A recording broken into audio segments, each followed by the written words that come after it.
ఈరోజు కూటమి గవర్నమెంట్ వచ్చి 2 సంవత్సరాలు పూర్తవగా మన 12వ వార్డులో సుమారు ఒక 12 రోడ్లు సీసీ రోడ్లు పూర్తి చేయడం జరిగింది. అలాగే 2 డ్రైన్లు, అలాగే 2 కలాట్లు కూడా చేయడం జరిగింది. సుమారు 90 లక్షలు ఈ 2 సంవత్సరంలోనే 12 వార్డులో ఓన్లీ 12 వార్డులో సంబంధించే 90 లక్షల వరకు జరిగింది. ఓన్లీ 12 వార్డులోనే. అంటే మన కూటమి గవర్నమెంట్ అలాగే శ్రీ గౌరవ స్పీకర్ గారు అయ్యన్న పాత్రి గారు చొరవతో ఈ కార్యక్రమాలన్నీ జరిగాయి. అలాగే విజయబాబు గారు, అలాగే రాజేష్ బాబు గారు అండదండలతోటి, అలాగే పద్మావతమ్మ గారు అండదండలతోటి ఈ 12వ వార్డు అభివృద్ధి జరిగింది. గత ప్రభుత్వం 5 సంవత్సరాలు కూడా ఇక్కడ మున్సిపల్ చైర్మన్ కూడా ఉండి రోడ్లు డెవలప్ చేయలేకపోయారు, ఒక డ్రైన్ తీయలేకపోయారు, ఒక కాలువ తీయలేకపోయారు. 5 సంవత్సరాలు కూడా గవర్నమెంట్లో ఉండి గత వైసీపీ గవర్నమెంట్ అది మున్సిపల్ చైర్మన్ ఉన్న వార్డు కూడా శుభ్రం చేయలేకపోయారు.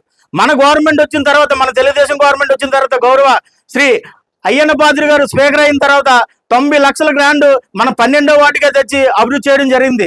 ఇంకా ముందుకు కూడా ఇక డ్రైన్ల ఇబ్బంది ఉంది, అవి కూడా పూర్తిగా కంప్లీట్ చేస్తారు. అలాగే మన పద్మావతమ్మ గారు కూడా ఎక్కువ 12వ వార్డులో ఉన్న ప్రజల తరపున ఆలోచించి మేము ఎప్పుడు వెళ్ళినా అమ్మ మాకు ఈ రోడ్డు కావాలి, అమ్మ ఈ డ్రైన్ కావాలంటే వెంటనే ఎస్టిమేషన్ వేసి డిఈ గారికి ఏఈ గారు పెట్టి కంపల్సరీగా అది పూర్తి చేయండి అని చెప్పేసి దగ్గరుండి మరి చేశారా లేదని కూడా మమ్మల్ని అడిగారు. అంటే అంత ఈ 12వ వార్డు ప్రజలందరి మీద అంత గౌరవం ఉంది.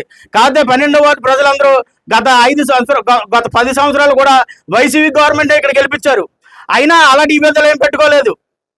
ఇక్కడ 2 టర్మ్లో కూడా ఇక్కడ వైసీపీ గవర్నమెంటే పరిపాలించింది ఈ వార్డుని, 12వ వార్డుని. అలాంటి విభేదాలు పార్టీలకు అతీతంగా, కులాలకు అతీతంగా, మతాలకు అతీతంగా అన్ని పక్కన పెట్టి మొత్తం నర్సీపట్నం అంతా అభివృద్ధి చేయాలనే ఉద్దేశంతో, మున్సిపాలిటీ అంతా నెంబర్ 1 మున్సిపాలిటీగా చేయాలనే ఉద్దేశంతో గౌరవ స్పీకర్ గారు అయ్యన్న పాత్రి గారు ప్రాంతాలు చూడకుండా, మతాలు చూడకుండా, పార్టీలు చూడకుండా ఓన్లీ 12వ వార్డుకి 90 లక్షలు ఇచ్చారంటే ప్రజలందరూ ఆలోచించాలి. మీరు 10 సంవత్సరాలు వైసీపీ గవర్నమెంట్ ఇక్కడ కౌన్సిలర్ కింద గెలిచినా కూడా ఏం అభివృద్ధి చేయలేదు. అది మీ ప్రజలందరికీ తెలుసు. గౌరవ పద్మావతమ్మ గారు చొరవతోనే ఈ 12వ వార్డులో అభివృద్ధి జరిగింది. గౌరవ పద్మావతమ్మ గారిని ఈ 12వ వార్డు ప్రజలు ఉద్దేశించి మాట్లాడాల్సిందిగా కోరుతున్నాం. అందరికీ నమస్కారం. రాష్ట్ర ముఖ్యమంత్రి వర్యాలు గౌరవనీయులు నారా చంద్రబాబు నాయుడు గారికి, అలాగే మన స్పీకర్ గారు అయ్యన్న పాత్రి గారికి, అలాగే కూటమి ప్రభుత్వం పెద్దలందరికీ కూడా పేరు పేరున నమస్కారాలు, ధన్యవాదాలు తెలియజేసుకుంటున్నాం. మరి అలాగనే ఇక్కడికి ఇచ్చేసినటువంటి 28 వార్డుల ఇన్ఛార్జీలు అందరికీ కూడా, అలాగనే పాత్రికేయ మిత్రులకు, ఇక్కడ 12వ వార్డు అందరికీ కూడా పేరు పేరున నమస్కారాలు, ధన్యవాదాలు తెలియజేసుకుంటున్నాం. మరి ఈ వార్డు ఇన్ఛార్జ్ సుశీలమ్మ గారికి, అలాగే దాస్ గారికి, త్రినాథ్ గారికి, శ్రీరామూర్తి గారికి, సత్యబాబు గారికి, గంగునాయుడు గారికి, చంటి గారికి, లోవరాజు గారికి, రాజా గారికి, మణీధర్ గారికి, రమణ గారికి కూడా ప్రత్యేకమైన ధన్యవాదాలు తెలియజేసుకుంటున్నాం. మరి ఈ రోజు మనం అందరం కూడా 2 సంవత్సరాల క్రితం నేను ఎమ్మెల్యే ఎలక్షన్ కి క్యాంపెయినింగ్ చేయడం జరిగింది. మొత్తం మున్సిపాలిటీ అంతా చేసిన తర్వాత చూసి మాకు చాలా బాధేసింది. ఎందుకంటే ఎక్కడికి వెళ్ళినా సరే చెత్తతో పేరుకుపోయి ఉంది మున్సిపాలిటీ. అది ఒకటే కాదు, లైట్లు లేవు, ఎక్కడికి వెళ్ళినా లైట్లు కనిపించే కాదు. ఇవన్నీ వీధి దీపాలు లేని పరిస్థితి కూడా చూసాం మనం. అంధకారణ్యంలో ఉంది నర్సీపట్నం అని చెప్పి బాధపడ్డాం. అలాగనే ఎక్కడైతే ఇబ్బందిగా ఉందని చెప్పి రోడ్లు కానీ, ఈ డ్రైన్స్ కానీ, కల్వర్ట్స్ కానీ ఎక్కడెక్కడ మనం చేయలేదని చెప్పి మీరు రాసుకొని అయ్యన్న పాత్రి గారు కూడా ఇవ్వడం జరిగింది. ఇచ్చిన వెంటనే మనం కూటమి ప్రభుత్వం వచ్చి 2 సంవత్సరాలు అయింది. అక్కడ సీఎం గారు చంద్రబాబు నాయుడు గారు రావడం, అదేవిధంగా ఇక్కడ అయ్యన్న పాత్రి గారిని మీరు గెలిపించుకోవడం ఒక విధంగా అదృష్టంగా నేను భావిస్తున్నాను. గెలిపించుకోకపోయి ఉంటే మళ్ళీ 10-20 సంవత్సరాలు వెనక్కిపోయి ఉండేవాళ్ళు. అలాంటిది లాస్ట్ గవర్నమెంట్ మనం చేసిన దానికి ఒక 10 సంవత్సరాలు వెనక్కిపోయి ఉన్నాం అభివృద్ధిలో. మరి అలాంటిది ఈ రోజు అయ్యన్న పాత్రి గారు గెలిచిన తర్వాత ఎక్కడ ఏం కావాలని ఆయనే గ్రహించి, నేను తిరిగిన వార్డులు ఇలా ఉన్నాయి, మీరు తిరిగిన వార్డులు ఎక్కడెక్కడ ప్రాబ్లమ్స్ ఉన్నాయని చెప్పడం జరిగింది. మరి అందరూ కూర్చొని మేము మాట్లాడుకొని ఇక్కడ ఒక మాట కూడా అన్నారు పాత రోజుల్లో ఎమ్మెల్యే ఎలక్షన్ లో, అయ్యన్న పాత్రి గెలిస్తే 4 ఎమ్మెల్యేలు అన్నారు. మేము 4 ఎమ్మెల్యేలు కాదు, 4 సేవకులు. మేము ఎప్పుడు సేవ చేసుకుంటున్నాం తప్ప ప్రజలకి ఏ రోజు కూడా ఎవరిని కూడా మేమేమి కూడా ఇబ్బంది పెట్టలేదు. మేము సేవ చేసుకుంటున్నాం. 4 కూడా ప్రతి ఒక్కరూ నా కొడుకులు 2, నేను, అయ్యన్న పాత్రి గారు తిరుగుతూ ఎక్కడ ప్రజలకు ఇబ్బంది ఉందో అక్కడ మేము వాళ్తాం తప్ప, అంతేకాని సేవ చేసుకున్నటువంటి మనుషుల్ని మా కుటుంబం అటువంటిది. అలాంటిది మీరు అందరూ గ్రహించారు, నేను చెప్పవలసిన పని కాదు. ఈ సందర్భం కాబట్టి ఆ రోజు అన్నారు కాబట్టి ఆ మాట కూడా చెప్పవలసి వచ్చింది. మరి అలాంటిది మున్సిపాలిటీ మనం గెలిచిన తర్వాత 3 సంవత్సరాలు 4 నెలలు మేము కూడా కౌన్సిలర్లుగా అక్కడ ఉండడం జరిగింది. ఒక పని కూడా మేము చేయించుకోలేకపోయాం.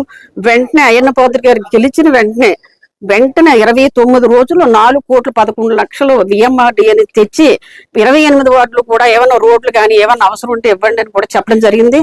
దాంతో పాటు ఈ రోజు 32 కోట్లు పెట్టి మన నర్సీపట్నం అభివృద్ధి కార్యక్రమాలు చేసుకున్నాం.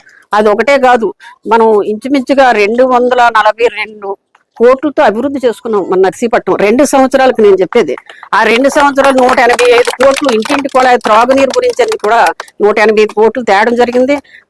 కొళాయి పాత రోజుల్లో అయితే, పాత గవర్నమెంట్ లో అయితే రోడ్లు తవ్వేసి పూడ్చకుండా అలా వదిలేసినవి కూడా ఈ రోజు మనం రోడ్లు తయారు చేసి ఇవన్నీ చేసిన కార్యక్రమం తలపెట్టాం.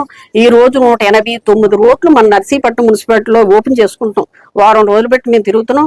189 రోడ్లు కంప్లీట్ అయిన రోడ్లు మనం తయారు చేసుకొని ఓపెనింగ్ చేసుకుంటాం. అంటే సామాన్యమైన విషయం కాదు. 2 సంవత్సరాల్లో ఇంత అభివృద్ధి అనేది రాష్ట్రంలోనే లేదు. ఫస్ట్ మున్సిపాలిటీ మంది. అలాంటిది మీరు అందరూ గ్రహించాల్సిన అవసరం ఉంది.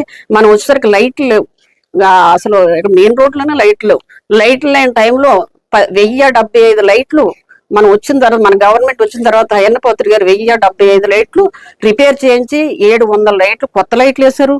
అలాగనే 140 ఎలక్ట్రికల్ పోల్స్ వేశారు. మరి ఇవన్నీ మనం ఎంత అంటే నేనేమంటున్నానంటే, మీరు మంచి వ్యక్తిని ఎంచుకున్నారు కాబట్టి, సెలెక్ట్ చేసుకుని గెలిపించుకున్నారు కాబట్టి ఇంత అభివృద్ధి కార్యక్రమాలన్నీ మనం చూస్తున్నాం. మిషన్ అంటే దోమలకి నిర్మూలించడానికి ఒక మిషన్ ఉంటది. మున్సిపాలిటీ మొత్తం మీద ఒకటే మిషన్ తిరిగేది, అది కూడా తిరిగేది కాదు, ఒక నెల రోజులు తిరిగి పడుకుండేది. అలాంటి దాన్ని మనం చెత్తంతా పెరిగిపోయి ప్రతి వార్డులో ఉంటే ఈ రోజు డంపింగ్ యార్డ్కి చెత్తను తరలించిన 2 కోట్ల రూపాయలు అయ్యన్నపాత్రి గారు తీసుకొచ్చి ఈ చెత్తను తీసుకొచ్చి అక్కడ బలిగట్టం దగ్గర డంపింగ్ యార్డ్ దగ్గర డంప్ చేయడం జరిగింది. మరి అక్కడే ప్రాసెసింగ్ మిషన్ కూడా మొన్ననే 3,05,00,000 పెట్టి కలెక్టర్ గారు వచ్చి ఓపెన్ చేశారు. మరి అది కూడా చేసింది. అన్ని పనులు కూడా 2 సంవత్సరాల్లో ఎవరు కంప్లీట్ చేయలేరమ్మా. అన్ని 1 by 1 చాలా మట్టుకి 80% అంతా టౌన్ లో మనం చేసాం. ఇంకా 20% అంటే మన దేవుళ్ళు కాదు, వెంటనే అయిపోవడానికి అవి కూడా ఒకటి పూర్తి చేస్తామని చెప్పి సందర్భంగా తెలియజేసుకున్నాం.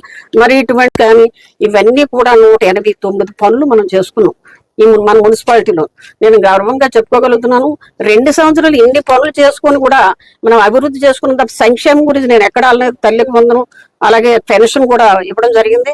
పెన్షన్ చంద్రబాబు నాయుడు గారు ఫస్ట్ అన్నారు, నేను ఈ 15 రోజులకి 2,000, రేపు వచ్చే నెలకి 4,000, నేను గెలిచిన వెంటనే 6,000 రూపాయలు ఇస్తానని చెప్పారు. మాట ప్రకారం మీకు ఇచ్చారా లేదా? 6,000 రూపాయలు ఇచ్చారు. అక్కడి నుంచి 4,000 రూపాయలు కూడా కంటిన్యూగా 1వ తారీఖు అవ్వకముందే మీకు ఇస్తున్నారు. పాత రోజులు ఎట్లా ఇచ్చేవారు?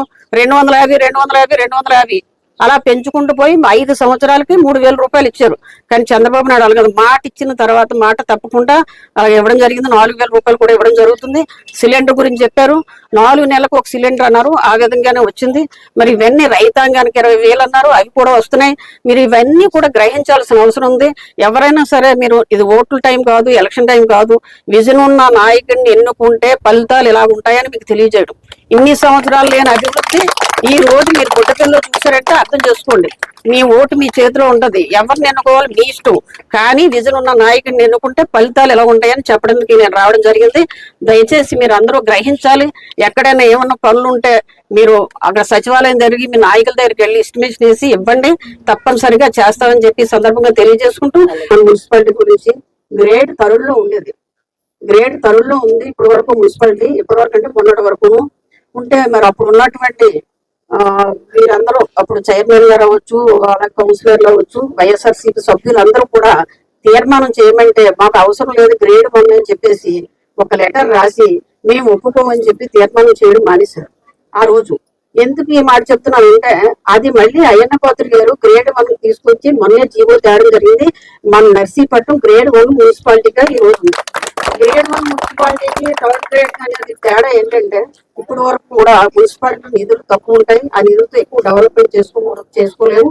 అలాంటిది ఎమ్మెల్యే గారు తెచ్చినటువంటి నిధులతోనే మనం డెవలప్మెంట్ చేసుకుంటాం.